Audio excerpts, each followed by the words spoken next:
job. Nice job.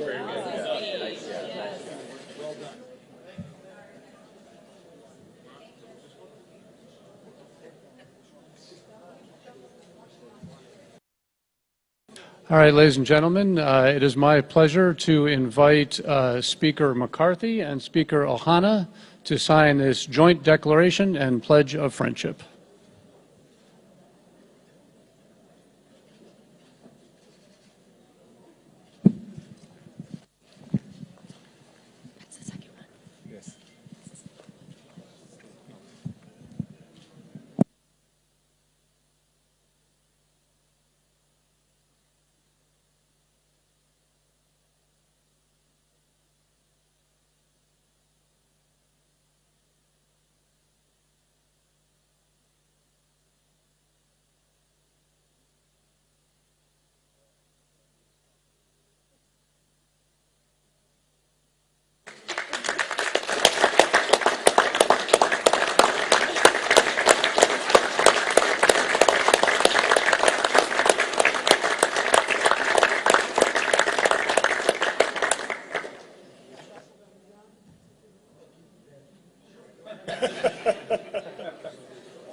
Okay, and now, now Speaker McCarthy will deliver a few remarks and then take a few questions from the press. And please state your name and outlet when he calls upon you for your question. Thank you. Steny, you're going to go too, right? First of all, thank you all for coming. Behind me is a bipartisan group of members of Congress. As I said in my speech, this is the very first Parliament outside of America that I went to speak at. And I did it on purpose, because there's no greater ally between and no stronger bond to America and Israel. To celebrate 75 years. If we just thought back 75 years, what would Israel look like today? And how strong would our bond be? I don't think anybody envisioned it would be this fruitful and this strong. As America, we are a better nation because Israel exists. The world is a safer place because Israel exists. I'm proud of the fact that America represented and recognized Israel just 11 minutes after they became a nation. On this trip, I did not know the story of my own hometown, my own bond to a family that I know, the Rudnicks, that they would train in my hometown of Bakersfield, to be in the Air Force, to defend and create the city of Israel. As I said in my speech, 75 years is just a blimp in the long history of Israel. It goes back more than 3,500 years when Moses led the children out of Egypt and then to the Promised Land, to King David, to King Solomon, and to come back. We want to make sure that we continue to flourish and strengthen. And the great strides that we have made, the Abraham Accords. The region has become safer, economically stronger, and we want to expand those even further. We look forward to working with any nation that wants to work with us to bring peace and prosperity. And I hope you see that in the bipartisanship and in the way we deal with this. I hope you see the commitment to America, to Israel. You know, I've been here many times. Years ago when I became leader, I sat down with then, on the other side of the aisle, another leader in Steny Hoyer. And many times the members would come by party over here. I said, you lead your group, I lead mine, but let's stop doing that. Let's go and interact at the same time. And you know what we found when we got here? The bond only stronger. And we went to walk out to look at different issues. And I found the Californians all teamed together, Republican and Democrat, to go see the desalination plants. That maybe we can take some technology to help our own state. We've watched that working together. So as I stand here with your next Speaker, at this press conference, Steny Hoyer, this is not our first time here together. We've been many times. There was one moment in time that we had about 20% of Congress with us. We look forward to continuing that.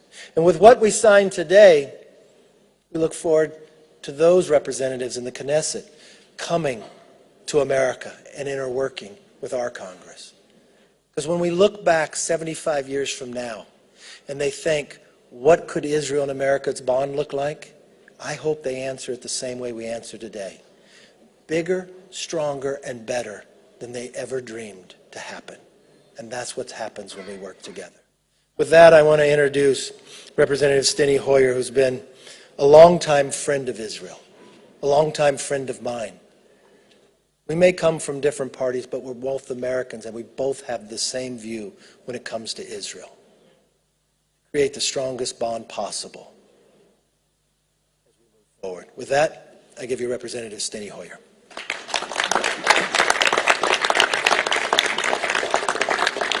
Speaker McCarthy, thank you very much for including me in this delegation. Thank you very much for bringing this delegation to Israel, to Jerusalem, to recognize the 75th anniversary. Catherine Drinker Bowen wrote a book about the miracle in Philadelphia in which she talked about the forging of our Constitution, the oldest Constitution in the world. If you had said to people in 1948 that you would be celebrating your 75th anniversary, they would have said, if so, it will be a miracle. And they would be right. First time I visited Israel was almost a half a century ago, in 1976. I had the opportunity to meet Shimon Peres, who was then, I believe, defense minister. And I've come back decade after decade after decade, year after year after year, and I will return in August of this year, bringing with me a large delegation.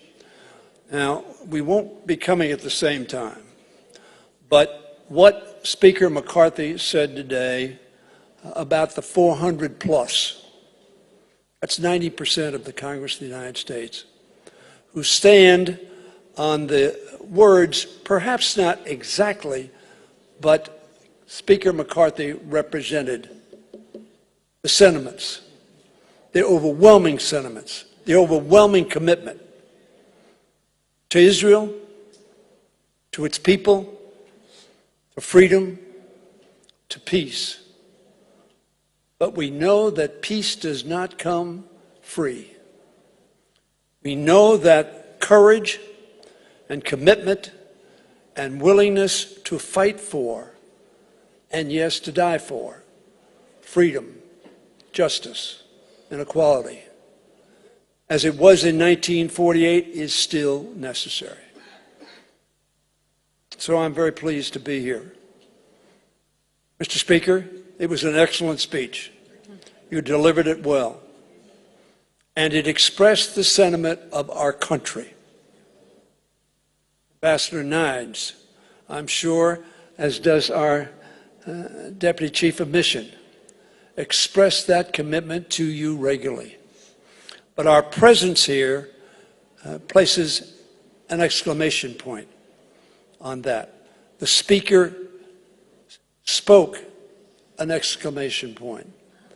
And all of us, yes, we're Democrats, and yes, we're Republicans, but on this issue, we are your friend, your ally, and your fellow in fighting for the values we share. We've talked about those values at this meeting. Your democracy is robust. It is sometimes messy. Our democracy is robust and sometimes messy. But together, with candor and courage, we will remain the closest of allies, the closest of friends, and beacons for people around the world who seek freedom, justice, equality. At the end of his speech, he asked God to bless America. And he asked God to bless Israel. God blesses both America and Israel with the people who habit it, the people who are willing to fight for it. Every time I come to Israel, I am inspired, which is why I come so many times, 19 times. In August, it will be my 20th visit to Israel. And I am inspired by the country, but I am so inspired by the people. John Kennedy said, "Ask not what your country can do for you, but what you can do for your country." No people on earth represent that commitment to country more than the Israeli people. God blesses Israel through all of you. Thank you very much. Thank you, Steny. Let's open up for questions. You've traveled the furthest, Punch Bowl. Go ahead. Thank you. One domestic, meaning our domestic, and one international. Do you, any outreach from the administration in regards to the next step on the debt limit is my first, and second? You cannot travel this too far bad, and ask too bad, me a debt limit too question. bad. And second, do you plan to invite Netanyahu to address a joint session this year? You can't hear. It's tough to hear because of the issue. Maybe if you use Sorry, how's that better? Do you plan to invite Netanyahu for a joint session this year?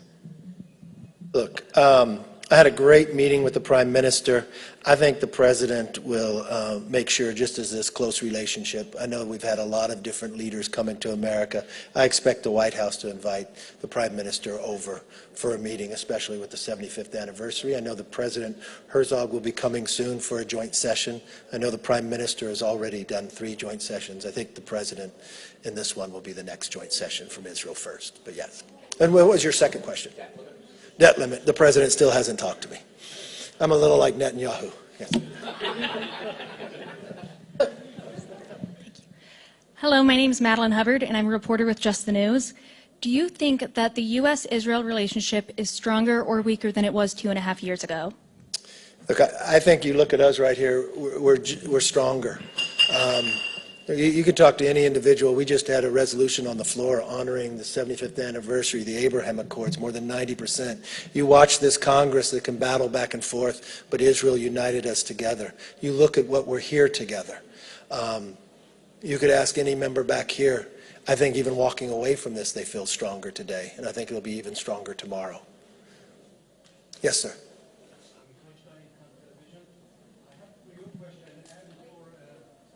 Thank you very much. Amichai Stein, Kan Television. I was wondering if you and Mr. Hoyer can comment on, we've seen the administration trying to intervene in the justice reform that is going on in Israel. Even Justice Minister Yariv Levin said earlier today that he sees that the administration is trying to intervene into the justice reform. What is your opinion? And I would be happy also to hear Mr. Hoyer on this. If I could just clarify, are you referring to administration as our administration? Yeah, Biden administration. Yeah, no, I'll let Steny answer as well. Look, Israel's their own nation. Israel can decide what they want to do, but I mean, having democracies, you want to have a check and balance, you want to have separation of powers, and I think in all of our conversations, be it the President, be it the Prime Minister, be it members of the Knesset, I think everybody will agree there's some form of reform that they believe they need to have, but we leave it up to you, your country, to figure out how to do that. It looks as though 2 sides are coming together. Meeting with the President today under that umbrella. I know there's a lot of difference of opinion. Democracy sometimes looks rough. It could even be within our own parties. I don't know if you watched my speaker race. Might look a little tough. But you know what? It turns out well. That's what's different than when you look at countries that don't have democracies. You won't have a say. You won't have an ability to speak up. So I think that's healthy, and we look forward to you solving your problems. I think the truth is, friends give friends advice and counsel. Frankly, I've been in the Congress long enough to recall President Netanyahu coming to the Congress and giving us some advice on policy. We do the same. But the Speaker is correct. Ultimately, it is Israelis who will have to make their decision. The President has convened, as I understand it, a forum to discuss differences. Mr. McCarthy was the majority leader of his House, of his party. I was the majority leader of mine. Both of us had to sit down with people of different views and try to bring them together to create consensus. It's my understanding that's the process that is going on now. We'll see the result.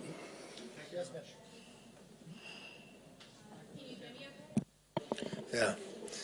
I'm sorry, I have no card that says names or questions. No problem. Mr. Speaker, Batya Leventhal from I-24 News, based both in Israel, the Middle East, and America. I wanted to touch on something that you've brought up a few times. There's no doubt that the United States was instrumental in aiding and supporting the Abraham Accords. What country have you set your sights on next, and does Iran's rapprochement and new partnerships in the region complicate that? Look, what Iran does to complicate us is fund terrorism, to fund Hezbollah in Lebanon, continue to fund a civil war in Yemen, the militias around the region, try to set missiles to shoot at Israel. That doesn't help anyone. It is no secret that I think all the region with Saudi Arabia such a powerhouse, and the growth that could add to the Abraham Accords as well. I think everybody in the region, we've looked at the benefits of what's happened with the Abraham Accords on both sides, economics, with the people, with the tourism and others, and with security and safety. And when you look at the region itself, everyone can benefit, be it working together, sharing energy, may it be solar, may it be desalinization and others. And I think that benefits every single person in every single country for a better life and for a better future. I think everybody wants that. It's just working towards getting that. Sure. I just want to add, we are Democrats and Republicans here. The Trump administration accomplished the Abraham Accords working with Israel. Israel accomplished that, but we worked with them on that. And to a person, we're supportive of the Abraham Accords. We think that was an excellent policy. We have passed overwhelmingly a resolution by Mr. Snyder that we ought to pursue that. We have a resolution that is pending, asking for a special representative to make sure that the government is represented to accomplish that objective. And we have made that clear to the Israeli officials, who obviously are very enthusiastic about adding additional Arab countries, and they have a great deal of optimism about the ability to do just that. Sir. Patrick Kingsley, New York Times. In an interview yesterday with Israel Hayom, you were quoted as saying that if President Biden does not invite Prime Minister Netanyahu to the White House, you will do so to Congress. Was that quote accurate, and Yes. Does that remain the case? Yes. Look, I have a long relationship with the Prime Minister, longest-serving Prime Minister of Israel. I think two great nations that have strong bonds should continue and work together. I've invited President Herzog to come and give a joint session inside Congress. We're working out the day that could come very soon, hopefully this summer. But I think for the same time, too, that the Prime Minister should come and meet with members. We had a great lunch, bipartisan lunch, and when we do that, I would invite and sit with Hakeem Jeffries, who is the Democratic leader, and we would do it in a bipartisan way, that we could sit down with the Prime Minister, discuss the region, discuss the challenges and ways that we can continue to build our bond stronger together. Yes, sir. Вячеслав Тартаковский, РИА Новости, Russia. We know that you don't support the current unlimited and uncontrolled supplies of weaponry and aid to Ukraine. So, can you comment, is it possible if in the near future the US policy regarding sending weaponry to Ukraine will change? Okay, I'm not sure, the sound here is not good. Did he say, I don't support aid to Ukraine? No, I vote for aid for Ukraine. I support aid for Ukraine. I do not support what your country has done to Ukraine. I do not support your killing of the children either. And I think for one standpoint, you should pull out, and I don't think it's right. And we will continue to support because the rest of the world sees it just as it is.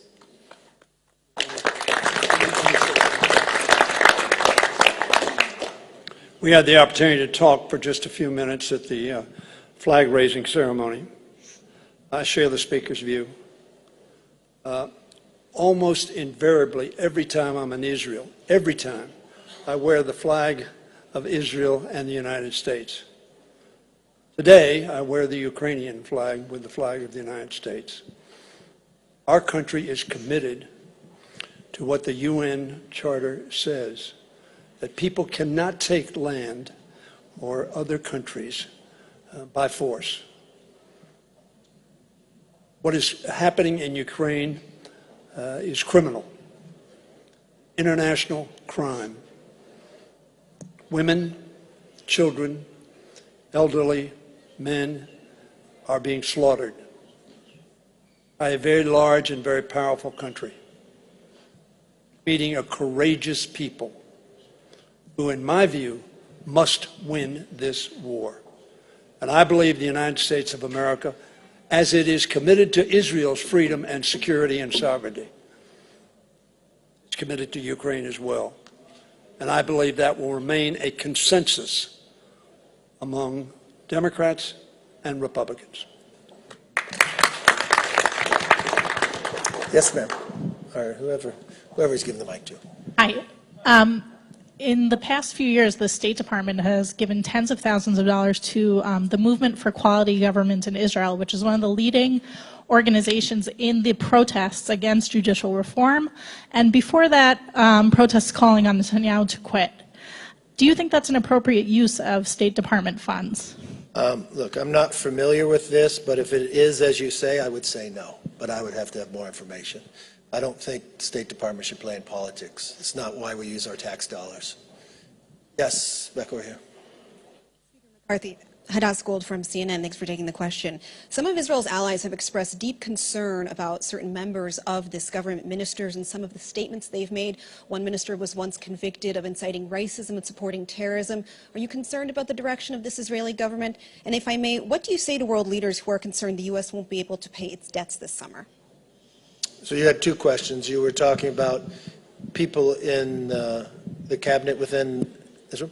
Look, just as we decide upon our own leaders, the people get to decide upon their own leaders. If there's people in the cabinet that people disagree, the great thing about a democracy, the people have a right to say and reject or promote, so they can do it. On the debt ceiling, I'm concerned about the debt ceiling. I have been from the moment I became Speaker. That's why on February 1st, I went to see the President and said we should sit down and solve this problem. Look, the debt is a big challenge for America. We're going to have to come together to solve it. We've been through this before. The only way you solve problems is you negotiate. And I'm looking forward to the President changing his mind and negotiating with us. If that's not the case, I wanted to make sure that the debt ceiling did get raised. And so we raised it before we came here. Not only did we raise it, we believe we need to make America stronger, not just in our debt, but in our economy. So we put items in there that would make our economy stronger, especially when it came to energy. We'd also make the global environment better. My friend, or not my friend, this individual from Russia that asked this question, if we simply replaced Russian natural gas in Europe for 1 year, we would lower 218 million tons of CO2 emissions. So not only would we make the environment stronger, we'd make the world safer. God blessed us with that resources, and we should be able to provide it. It'd make the economy stronger. We want to cut red tape so we could build things in America again. We may have difference of opinion on both sides, but if the Senate has a different opinion, pass a bill. How Congress works, if you just go back to Schoolhouse Rock. House pass a bill, Senate pass a bill, they can go to conference, and the President can then decide. But the one thing I do know, Schoolhouse Rock, they never told you not to negotiate. They told you to work together, and that's what we're doing. Yes, sir. Just want to, because I think it's important to say, Speaker spoke on Wall Street. He said that defaulting on our debt is not an option. I think we have universal, or almost universal agreement on that proposition. And I believe America will not default on its debt. We will not pass a debt ceiling that just raises it without doing something about our debt. Speaker McCarthy, Chris Mitchell with CBN News, Christian Broadcasting Network. You made a commitment in your speech that the U.S. will not allow Iran to get a nuclear weapon. Right now, there's sense here in Israel sometimes they may have to go it alone. Would you recommend to the administration that would join Israel militarily if they have to? One thing I've always learned is peace through strength. I think the entire region and the entire world knows an armed nuclear Iran is not a safe place to be for the world. And I think it's very clear with the people behind me as well, we will never stand to allow Iran to have a nuclear weapon. I think the rest of the world stands with us on that as well. I thank you for the opportunity to spend time with you. I appreciate the job you do. But more importantly, we all want to wish Israel a very happy 75th anniversary, and we look for 75 more years. Thank you, and God bless. Thank you, sir.